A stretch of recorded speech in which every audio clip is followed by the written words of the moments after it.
Menempuh pendidikan di luar negeri bagi sebagian orang adalah mimpi. Namun banyak yang tidak paham, perjuangan di balik itu sangat berat. Mulai dari persiapan bahasa, persiapan budaya, persiapan administrasi, maupun persiapan logistik atau keuangan. Pada episode kali ini, kita akan membahas mengenai beasiswa luar negeri. Tapi tentunya bukan dalam konteks bagaimana ataupun cara mendapatkan beasiswa, apalagi pengalaman hidup di negeri orang bersama orang asing dengan latar belakang yang beragam. Tema kita kali ini lebih terfokus pada kontribusi yang diberikan oleh para alumni perguruan tinggi luar negeri ketika kembali ke Indonesia dan mencoba menerapkan konsep ataupun idenya yang didapatkan selama pendidikan. Bersama saya Fuad Andika Rahman, inilah Ganti Jaringan. Jangan disingkat.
Assalamualaikum warahmatullahi wabarakatuh.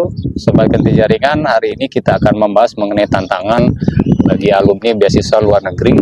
Dan alhamdulillah bersama kita hari ini telah hadir narasumber. Mungkin bisa perkenalkan dulu, Mi. Sila. Oke, Assalamualaikum warahmatullahi wabarakatuh. Apa kabar semuanya? Perkenalkan, nama Tiang Lalu Cipta di Romadoni, panggil saja Cipta. Saya alumni dari University of South Australia. Kebetulan jurusan yang Tiang ambil terakhir adalah Magister of Library and Information Management. Saat ini Tiang bekerja sebagai pustakawan media di Dinas Perpustakaan Kota Mataram. Terima kasih. Perpustakaan Kota Mataram. Jadi acaranya santai tapi serius ya, Mi. Siap, kita panggil Mami ya. Betul. Ya, boleh. Okay.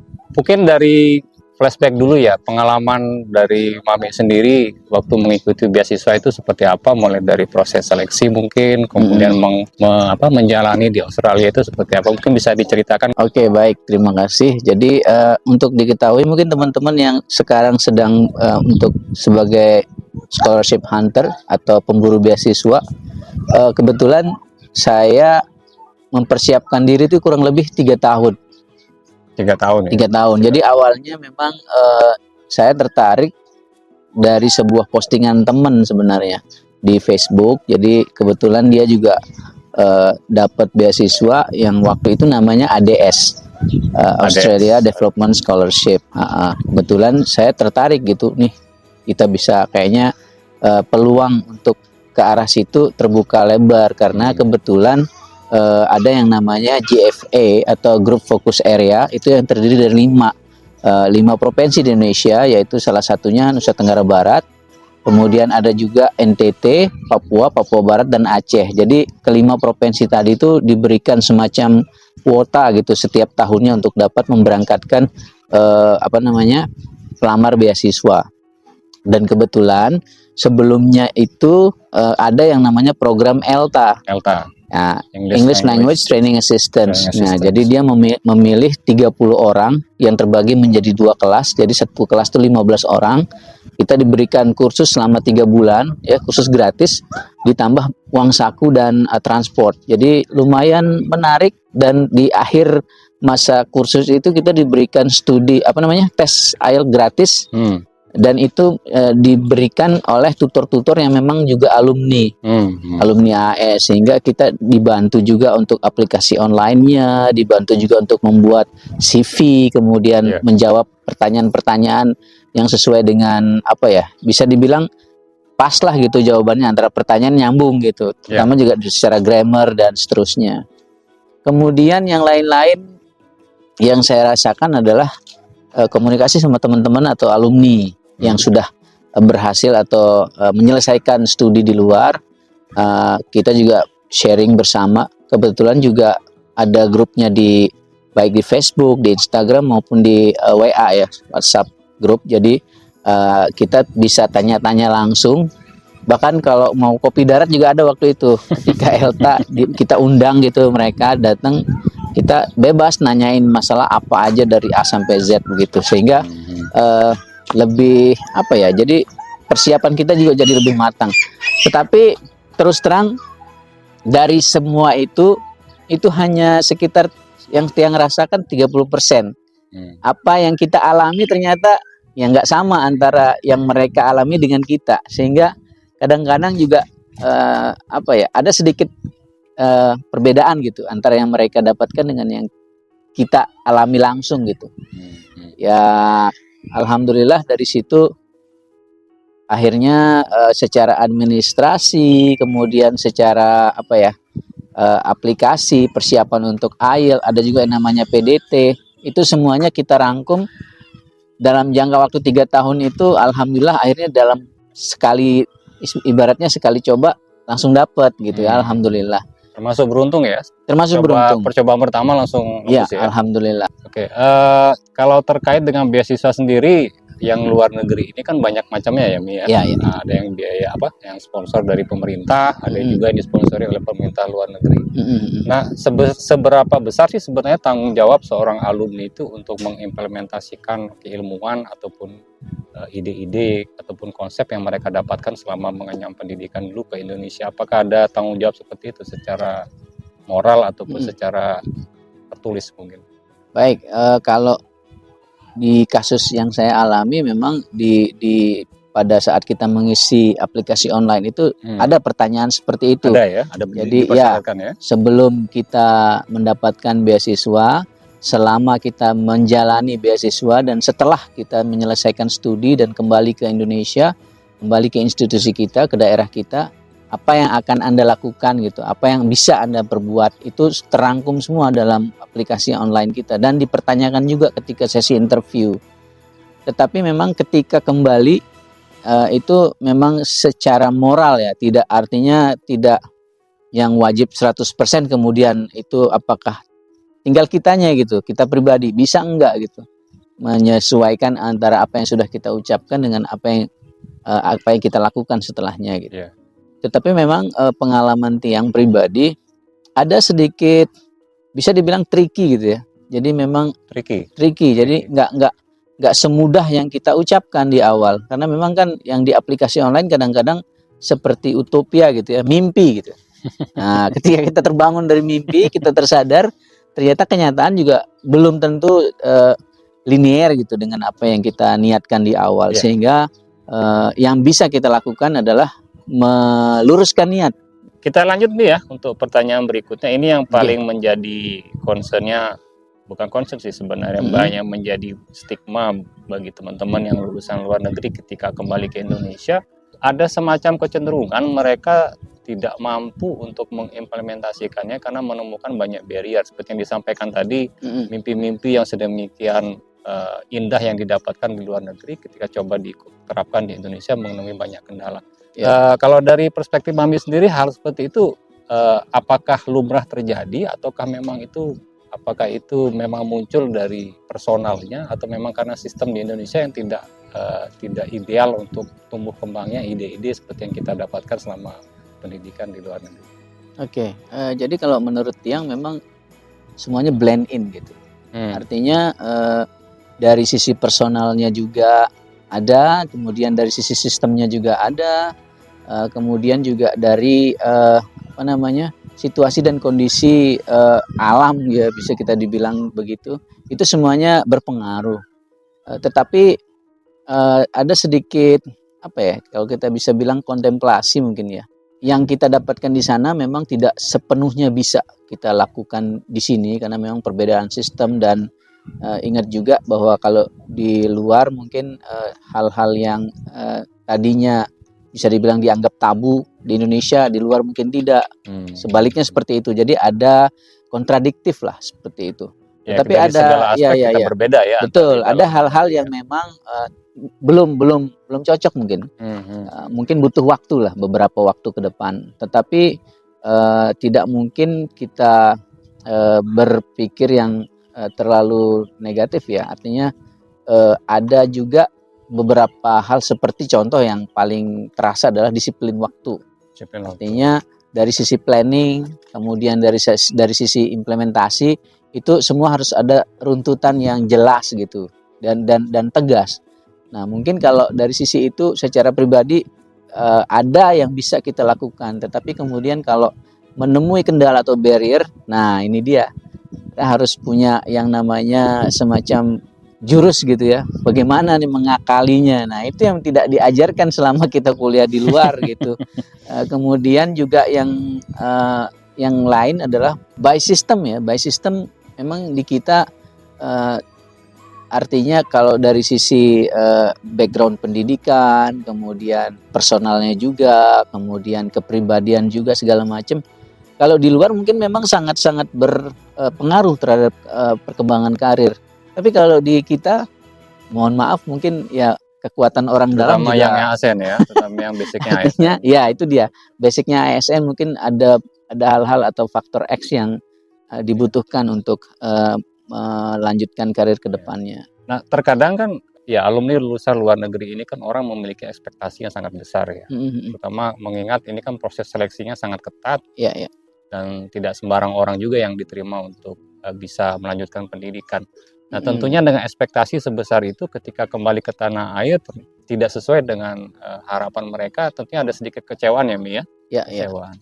Nah, yang menjadi isu terkini ya, kita bilang di media beberapa waktu yang lalu kan diposting ya. Mengenai masalah alumni LPDP ya yang tidak kembali ke tanah air. Sebenarnya yang hal seperti itu muncul karena apa sebenarnya? Apakah mereka merasa lebih nyaman di luar atau mungkin ketika kembali ke Indonesia mungkin berdasarkan pengalaman sebelumnya mereka kurang merasa dihargai? Sebenarnya definisi dihargai itu seperti apa sih sebenarnya? Oke.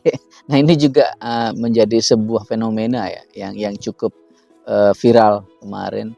Karena memang kalau ada beberapa beasiswa yang mencantumkan kewajiban bagi awardee gitu ya untuk tidak boleh artinya di depan di kontrak sebelum kita berangkat itu sudah ditekankan betul tidak boleh memperpanjang visa atau memilih visa selain visa student. Nah, sehingga student visa itulah yang berlaku dan itu kan ada masa expired date-nya gitu ya. Kalau yang LPDP setahu saya ketika mungkin yang sekarang sudah ada revisi dan seterusnya, tetapi yang dulu tuh dia bisa melanjutkan menjadi bridging visa.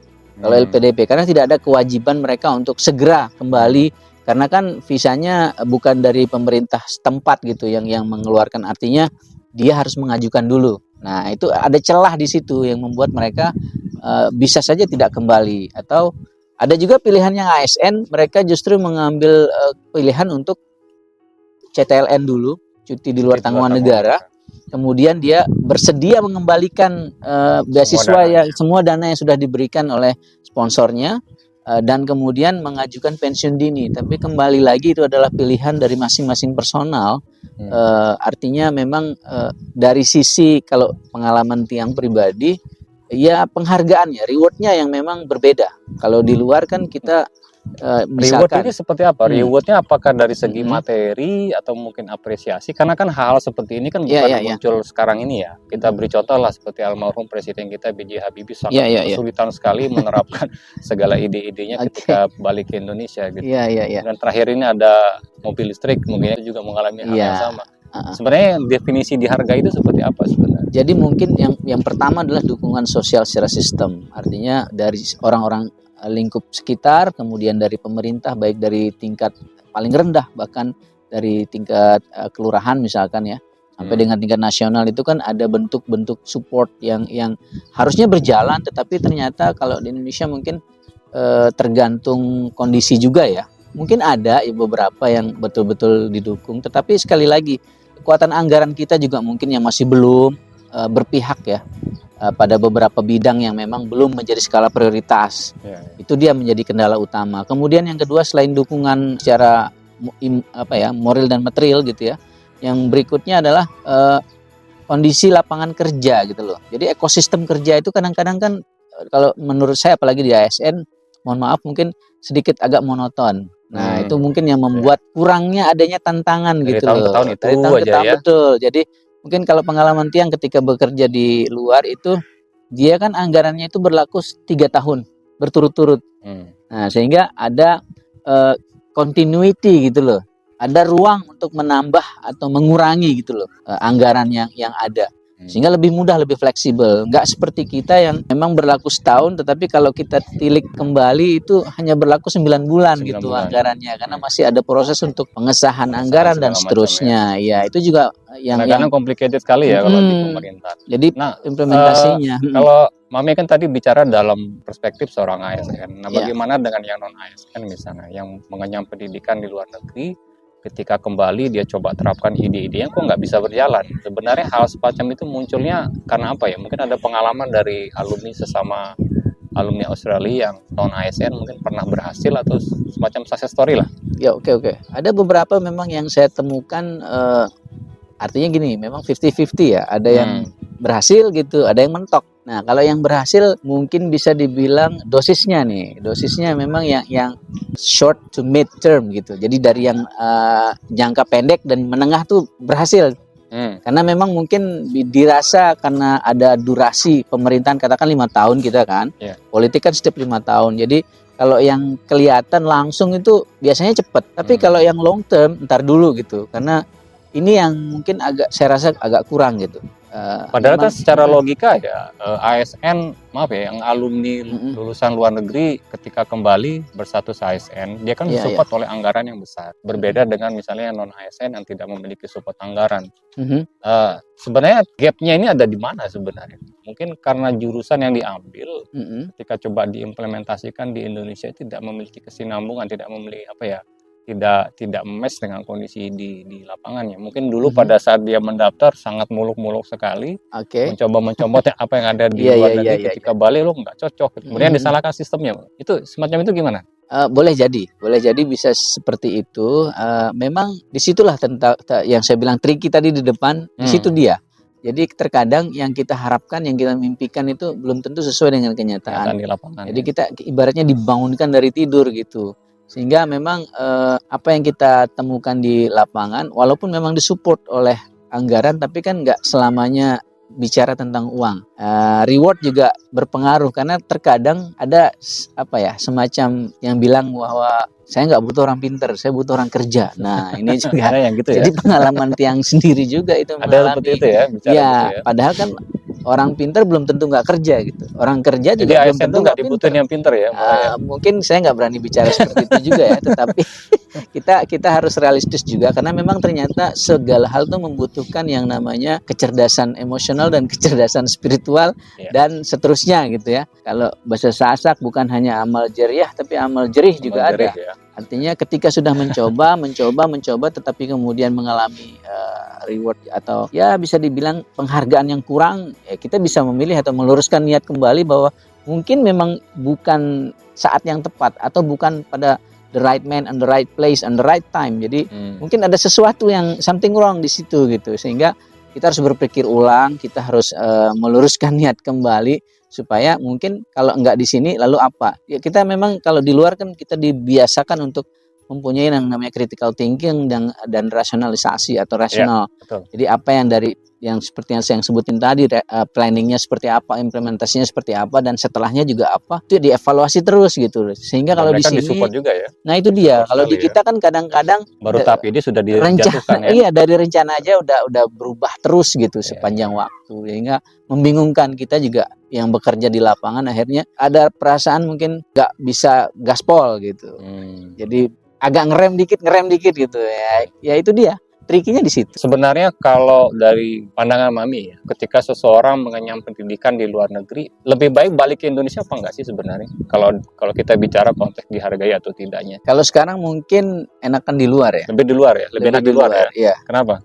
Karena dari sisi kepastian Penjenjangan karir itu juga jelas. Persaingan itu mungkin nggak setajam di kita gitu loh.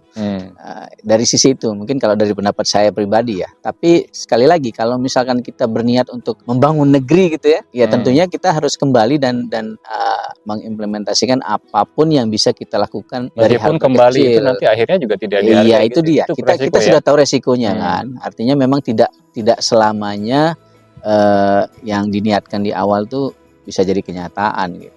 Nah, kalau dari pandangan Mami sendiri, mengabdi atau mengembangkan diri pasca lulus pendidikan luar negeri, apakah harus dibuktikan dengan hadir di fisik atau bisa dilakukan di luar negeri?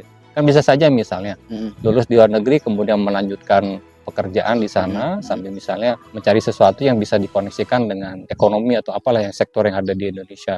Oke. Yang jelas kalau kita sudah punya kualifikasi internasional, artinya sudah punya ya ijazah gitu ya. Kayak katanya Rocky Gerung, ijazah itu bukan berarti sudah pernah berpikir, tapi tandanya udah pernah sekolah. Artinya pilihan yang kita bisa lakukan bisa jadi lebih majemuk gitu loh. Pilihannya jadi lebih banyak. Sehingga bisa kita mainkan lah, ibaratnya kita punya kartu truf, kartu untuk kita bisa pakai gitu. Kalau misalkan pun kita mau bermain di global level gitu, udah bisa ya. Atau kalaupun misalkan kita ingin membuat jejaring gitu sama alumni, itu pun juga bisa. Yang simpel-simpel saja gitu, mainkan support anggaran yang ada, tinggal bisa diadvokasi gitu dengan didukung lagi dengan, kan tadinya mungkin hanya satu sumber. Ini bisa kita kolaborasikan dengan sumber-sumber dana yang lainnya misalkan, atau sumber daya bukan hanya sumber dana. Itu pun juga bisa menjadi sesuatu yang menarik karena ternyata memang banyak juga teman-teman yang mungkin bervisi sama gitu dan mengalami kesulitan yang sama. Artinya kan kita juga bukan hanya menjadi pepesan kosong, tetapi juga bisa kita kembalikan potensi masalah itu menjadi potensi gitu, potensi solusi. Dengan kata lain, dimanapun kita berada, selama itu tetap kita hadirkan untuk membangun negeri sebenarnya tidak masalah ya. Hanya saja memang ada beberapa provider beasiswa, terutama beasiswa pemerintah yang mengharuskan kita kembali secara fisik. Ya. Karena memang mungkin kepentingan mereka di balik itu kan adalah sebagai bagaimana strategi memutar dana yang ada. Jadi mereka butuh orang-orang baru setiap tahunnya, setiap periodenya. Jadi bukan hanya orang yang sama kemudian stay di situ, tapi bisa terus berputar dengan jumlah orang yang sama. Artinya yang pergi dan yang datang bisa dikontrol gitu. Sehingga perputaran ekonominya juga kan kalau kita ke sana kan kita harus siap akomodasi, kemudian juga untuk konsumsi dan seterusnya. Nah itu juga kan dipikirkan oleh mereka gitu. Nah itu salah satu yang mungkin tadinya tiang sendiri juga nggak berpikir jauh ke situ, tapi setelah mengalaminya, oh ternyata strateginya seperti itu. Nah ini juga bisa kita implementasikan di negeri kita sendiri gitu loh. Ya karena pengalaman saya ketika di Jerman, saya melihat banyak sekali anak-anak Indonesia yang lebih memilih tinggal di sana untuk bekerja. Ketika saya tanyakan alasannya kenapa lebih sini lebih dihargai dari segi materi, gitu ya. Dari segi gaji lebih besar, kemudian juga dari segi penghargaan ya. Ada hal-hal yang tidak kasat mata yang tidak hanya selalu materi yang membuat mereka merasa lebih dihargai ketika berkiprah atau bekerja di sana. Nah terakhir, Bi, pertanyaan saya sebelum kita tutup. Ada sebuah yang mengatakan bahwa alumni dalam negeri, terutama universitas-universitas lokal itu lebih siap pakai. Karena argumen yang dipergunakan adalah mereka melakukan sesuatu ataupun berkiprah mengenyam pendidikan di suatu lokasi yang cara realistis mereka langsung hadapi gitu ya. Katakanlah ketika mengambil tesisnya sekitar di situ saja, dan masalah yang diajukan pada waktu penelitiannya seputar itu saja yang berada di regional mereka. Sementara di luar negeri terlalu banyak hal-hal yang ketika coba mereka terapkan di Indonesia itu seperti bumi dan langit ya. Ini kan kaitannya dengan yang tadi ya, demografi kita beda, ekonomi kita berbeda, sosial politiknya juga beda. Itu. Nah hal semacam itu tanggapannya gimana, Mi? Kira-kira ini buat motivasi buat teman-teman juga untuk memilih apakah di dalam apa di luar negeri sebenarnya. Nah kalau perbedaan yang paling mendasar kalau menurut saya, kalau kita di Indonesia kan ketika memasuki dunia kuliah itu perkuliahan, kita harus ikuti jalur namanya UTBK kalau sekarang kan. Kalau kita dulu kan UMPTN, SBMPTN ya, berubah-ubah terus namanya. Tetapi intinya adalah kita harus diseleksi secara ketat gitu. Kalau di luar kan nggak perlu tahapan seperti itu. Kita tinggal nggak perlu. Jadi kita tinggal mendaftar seperti itu secara online. Yang penting ada ijazahnya gitu dan terdaftar dan bisa disertified gitu, itu langsung bisa keterima dan itu menjadi Tanpa melalui seleksi di luar negeri. enggak tanpa melalui seleksi. Ini hanya di Australia setahu aja saya, atau ya pengalaman saya di Australia, terutama yang international class gitu ya, student itu justru menjadi daya tarik sendiri. Oh, justru yang penting bayar aja mereka. Iya, artinya mereka punya kuota, misalkan untuk satu kelas offline, yang offline itu 10 orang aja udah bisa dibuka. Jadi satu semester itu udah bisa dibuka untuk 10 orang yang offline. Dengan kata lain, tingkat kompetisi untuk beasiswa dalam negeri maupun luar negeri justru lebih ketat dalam negeri ya. Nah itu dia makanya, karena mungkin memang jamaah atau jumlah demografi kita yang cukup signifikan sehingga memang tipe penyeleksiannya itu berbeda. Nah mungkin itu yang membuat itu tadi fenomenanya itu kalau di Indonesia kan lebih kepada yang aplikatif gitu. Kalau di luar itu kan mungkin tidak sama seperti itu, tetapi memang ada plus minusnya gitu yang lihat. Sehingga kalau misalkan kalau mau memilih ya kalau di luar tentunya ya itu tadi pilihan-pilihannya levelnya kita bisa game changer gitu loh, bisa kita rubah setiap waktu gitu. Entah kalau misalkan mau kembali atau memang mau tetap bermain di level global itu bisa gitu. Sementara di Indonesia kan pilihannya masih terbatas. Artinya yang diakui di dunia internasional itu juga masih ya bisa dihitung dengan jari gitu loh. Artinya ketika udah mulai ditandai gitu ya, secara internasional seperti contohnya ITB, UGM, UI, hanya ada beberapa gitu yang bekerja sama dan diketahui di dunia luar gitu. Sehingga ijazah yang dipakai juga ketika melamar pekerjaan di beberapa tempat bisa jadi bukan prioritas, tetapi itu juga menjadi satu kunci utama gitu. Ketika kita di tahapan melamar pekerjaan di awal gitu loh ya. Beda lagi kalau misalkan kita sudah punya pengalaman kerja dan seterusnya kan itu hanya sebagai salah satu saja gitu, bukan yang utama. Tingkat penerimaannya di dunia kerja sendiri ketika orang melihat oh ini alumni luar negeri, oh ini alumni dalam negeri itu sebenarnya lebih gimana ya penerimaannya. Makanya itu dia kembali tadi ketika kita kalau misalkan di pasar internasional itu kan dia lebih cair ya, iya perpindahan antara satu jenis pekerjaan dengan pekerjaan lainnya itu lebih mudah, artinya dia kan hanya berdasarkan kontrak kerja dan durasinya juga jelas sehingga memudahkan mereka yang memilih di jalur itu bisa antara satu pekerjaan dengan pekerjaan lain tuh bisa kalau bosan di sini bisa pindah ke situ. Kalau udah nggak mau, ya itu dia, itu dia pilihannya. Tetapi dengan resiko ya bisa saja misalkan perusahaannya bangkrut dan seterusnya sehingga dia tidak lagi mempunyai pekerjaan dan harus mencari tempat yang lain lagi gitu. Artinya pindah-pindah terus. Nah kalau di Indonesia kan lebih cenderung stabil. Jadi pilihannya adalah fix atau mau yang full of surprise gitu, up and down gitu kayak roller coaster. Ya, itu kembali lagi pilihan pribadi. Jadi fix and steady or surprisingly roller coaster. Oke, sayang sekali ini di belakang sudah mulai redup. Kemudian juga seperti ini sebentar lagi azan maghrib ya.